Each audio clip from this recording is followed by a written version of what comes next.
સાપનો ભારો. અરે કહું છું, દીકરી તો સાપનો ભારો. ના ના, આપણું એ કામ નહીં.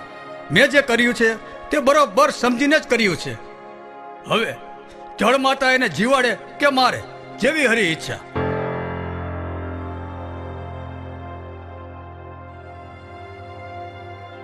અરે રે, ફૂલ જેવી તાજી જન્મેલી દીકરીને આમ જળમાં વહેવડાવી દેતા તમને જરાય વિચાર ના આવ્યો? આ તમે બરોબર નથી કર્યું. આ તમે બરોબર નથી કર્યું. મેં બરોબર જ કર્યું છે. દીકરીથી કઈ વંશ થોડોક આગળ વધે. એને ભણાવી ગણાવી લાડકોટમાં ઉછેરી મોટી કરી અને અંતે તો સાસરે જ વળાવવાની ને.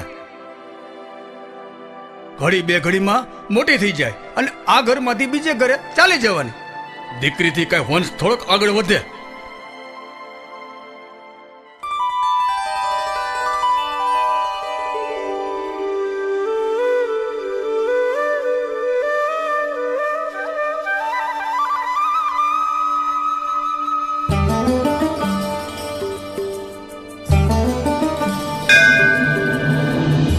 આદિદેવ નમસ્તુભ્યમ, પ્રસિદ્ધ મમ ભાસ્કરમ, દિવાકર નમસ્તુભ્યમ, પ્રભાકર નમસ્તુતે, આદિત્ય નમસ્કારમ યે કુર્વંતિ દિને દિને જન્માંતર સહસ્ત્રેષુ દારિદ્રમ નોપજાયતે.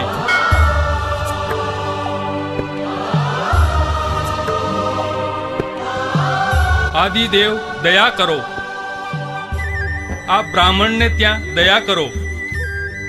શેર માટીની ખોટ પૂરી કરો. મારા ઉપર દયા કરો. અરે દીકરો નહીં તો કંઈ નહીં, દીકરી આપો. હું એને ઉછેરીશ, પાળી પોષીને મોટી કરીશ, ભણાવીશ ગણાવીશ, અરે મોટી સાહેબ બનાવીશ.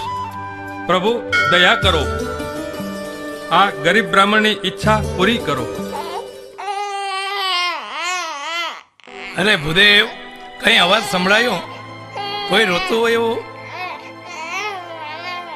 કોઈ નાના બાળકના રુદનનો અવાજ લાગે છે. હા હા,